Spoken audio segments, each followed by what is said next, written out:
Everything you need to know about two-dimensional coordinate geometry. These are the top 12 major topics covered in coordinate geometry, where topics 1 to 5 together are called straight-line geometry or linear coordinate geometry. Topics 6 to 9 are called conic sections, which include the circle, parabola, ellipse, and hyperbola.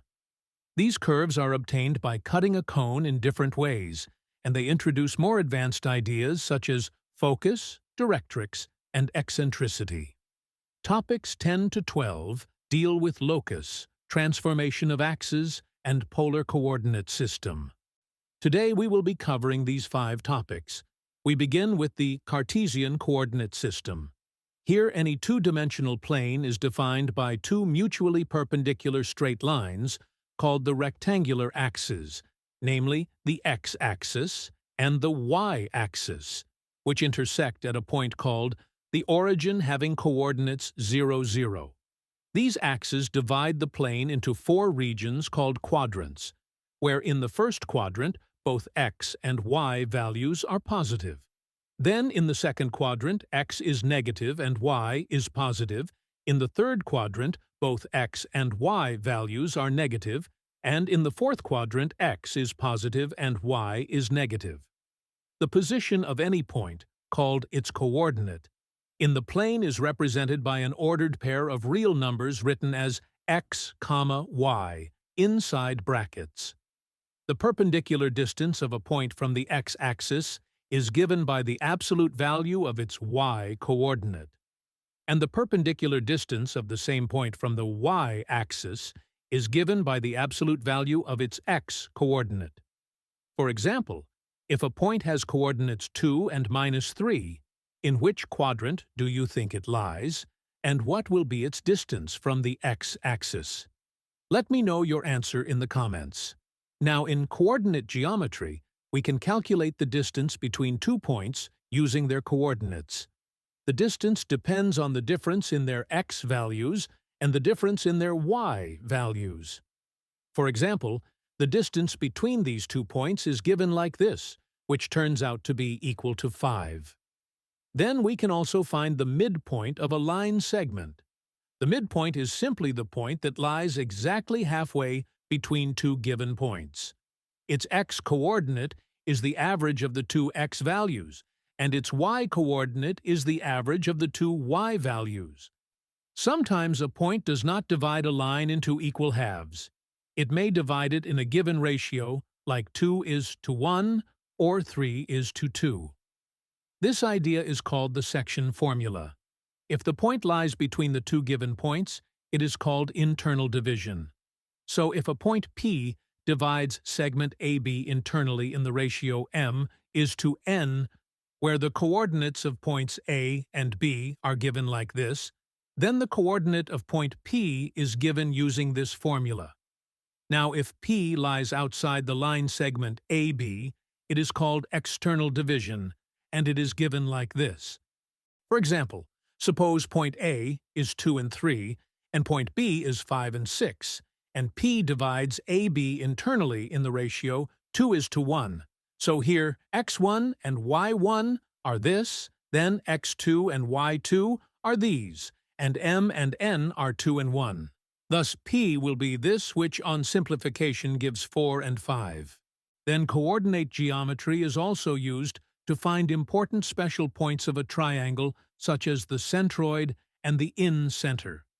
Suppose we are given the 3 vertices of a triangle as points with coordinates x1, y1, x2, y2, and x3, y3, and side lengths a, b, and c like this. Of course, these side lengths can be calculated using the distance formula. Now find the midpoint of all 3 sides of this triangle using the midpoint formula. Then draw 3 lines joining each vertex of the triangle to the midpoint of the opposite side. These 3 lines are called the medians of the triangle. All the medians meet at a single point inside the triangle, and this common point of intersection is called the centroid. Now the coordinate of this centroid is simply obtained by finding the average of the x-coordinates of the three vertices for the x value and the average of the y coordinates of the three vertices for the y value. In the same situation, draw a line from each vertex of the triangle that divides the angle at that vertex into two equal parts. Each of these lines is called an angle bisector. The three angle bisectors meet at a single point inside the triangle, and this point of intersection is called the incenter. The incenter is also the center of the circle that can be drawn touching all three sides of the triangle. Its coordinate is obtained by taking a weighted average of the coordinates of the three vertices, where the weight of each vertex is the length of the side opposite to it. Next, let us talk about the area using coordinates. Coordinate geometry gives us a direct and simple method to find the area using only the coordinates of the three vertices like this. By the way, we could have calculated the lengths of all three sides of the triangle using the distance formula, and then used Heron's formula to find the area. But this is super simple. Now, if the area comes out to be 0, it means those 3 points cannot form a triangle, and instead they lie on the same straight line. In other words, they are collinear. Okay, let us try it out. We have these 3 points. Using the formula, the area turns out to be equal to 0, which shows that these 3 points lie on the same straight line. We can also extend this to find the area of a quadrilateral. If we have the coordinates of all 4 points, we can divide the quadrilateral into 2 triangles, then find the area of each triangle using the same coordinate method, finally adding them together to get the total area. After understanding points and distance, we move to straight lines. A straight line in coordinate geometry is described using something called slope. The slope tells us how steep a line is. It depends on how much the y value changes when the x value changes. For example, if we move in the x direction by 2 units and the y value rises by 3 units, the slope of the line is the ratio of the change in y to the change in x, which in this case would be 3 divided by 2. A positive slope means the line rises as we move to the right. A negative slope means the line falls. A zero slope represents a horizontal line, and an undefined slope represents a vertical line. For 2 points A and B, the slope of the line formed by segment AB is calculated using this formula. Using slope, we can write different forms of the equation of a straight line. The equation of a straight line is a mathematical rule that describes the relationship between the x and y coordinates of every point on that line. First is the slope-intercept form, where slope of the line is given by m, and the point where the line cuts the y-axis is given by c. Once we find this rule, we can put any value of x into it and directly get the corresponding value of y, which tells us whether any point lies on this line or not. Like if we have y equals 2x minus 3, then 2 represents the slope of the line, and minus 3 represents the y-intercept. Now we can check if 2, 5 lies on this line or not by putting the value of x as 2 in the rule and seeing what value of y we get. If the value of y also comes out to be 5, then the point 2, 5 lies on the line, otherwise it does not. We get y as 1, which means 2, and 1 lies on the line, whereas 2 and 5 does not. Next comes the point slope form, which is used when we already know the slope m and one specific point on the line, say x1 and y1. After that, we have the 2-point form, which is useful when 2 points on the line are given. Then comes the intercept form, which focuses on where the line cuts the x-axis and the y-axis, meaning it is very helpful when both intercepts are known beforehand. Finally, we have the normal form, where the line is described using the perpendicular distance from the origin and the angle alpha, which the perpendicular makes with the positive x-axis using cos alpha and sine alpha. All these forms describe the same straight line in different ways. By the way, a general method to write the equation of a straight line is given by ax plus by plus c equals 0. The slope of this line is obtained as minus a divided by b. The x-intercept happens when y becomes 0, and this gives the intercept as minus c divided by a. Similarly, the y-intercept happens when x becomes 0, and this gives the intercept as minus c divided by b. Now, let us learn how to find the angle between two straight lines. If we have two lines with slopes m1 and m2, then the angle theta between these two lines depends on their slopes like this. If two lines have the same slope, they are parallel and will never meet. If the product of their slopes is minus 1, they are perpendicular and meet at right angles. Next, let us understand image reflection, foot of perpendicular, and perpendicular distance of a point with respect to a line.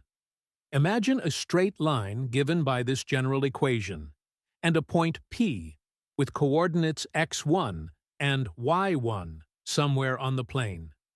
If we place a mirror along this line, then the image of point P formed on the other side of the line is called point Q, and this image has coordinates x2 and y2. The most important idea here is that the line acts like a mirror, so the line joining P and Q will always be perpendicular to the given line, and the midpoint of P and Q will lie exactly on the line, meaning the line cuts the segment joining P and Q into two equal halves. By the way, this midpoint is called the foot of perpendicular. Then, using this formula, we can find the values of x2 and y2. If we can find the mirror image point, then finding the foot of the perpendicular is easy. It is just the midpoint of P and Q. Then comes the shortest distance, or the perpendicular distance of point P from any given line, say this one. It tells us how far the point is from the line if we drop a straight line at right angle. It is given using this formula. By the way, if we have points P and F, then we can directly use the distance formula to find this distance. All these three ideas are closely related to each other. For example, suppose point P is 3 and 8, and this mirror line is x plus 3y minus 7. So the values of all the variables are given. Substituting them here gives the values of x2 and y2. Then the shortest distance can be found by substituting the values here, and it will be this. But if you don't want to use any of these formulas, or in case you forgot them, then what you can do is go with the basics. First, find the midpoint, or this f, in terms of x2 and y2, which are the only unknown variables. We need two equations to solve for them, right? Now we know that this point f lies on the given mirror line, so substitute its coordinate in the line equation. After simplification, we will get this. Now use the fact that this line PQ is perpendicular to the mirror line, right? What is the slope of this line? It is minus a over b, or minus 1 over 3, right? So, what will be the slope of line PQ? We just saw that the product of the slopes of perpendicular lines always equals minus 1. Therefore, the slope of line PQ is 3. We have points P and Q, and thus slope PQ can be written like this. Simplify to get this. Now we have two equations in terms of x2 and y2, and after solving them, we get their values as minus 1 and minus 4. Thus point F will be this, and therefore the shortest distance can be calculated using the distance formula like this. It was lengthy, but still we found these points using just the basics. Now finally, let us understand the idea of a family of lines. Suppose two straight lines, L1, which is given like this, equals 0, and L2 equals 0, intersect at a single point. First, tell me how many lines can pass through this single point? Infinite, right? So every possible straight line passing through this same intersection point can be represented together using one single expression, which is written as L1 plus lambda L2 equals 0, where lambda is just a variable that helps us generate different lines by changing its value. As lambda changes, the line rotates about the fixed intersection point, creating an entire family of lines. In the given example, two straight lines are given by L1 and L2, like this. Find the equation of the straight line passing through the point of intersection of L1 and L2 if the line is at a distance of √2 units from the origin. The two lines are already known, so we first combine them using this family form, which guarantees that the required line passes through their point of intersection. Then we use the given condition that the line is at a distance of √2 units from the origin, which allows us to fix the value of lambda. So we can use the distance formula of a point from the line like this. When we apply this distance condition, lambda turns out to be half, and substituting this value back gives us the exact equation of the required line from the family. Great! I am super tired right now. If this video gets 10,000 likes, then I will make part 2 of this video where I will cover conic section, locus, transformation of axes, and polar coordinate system. So good!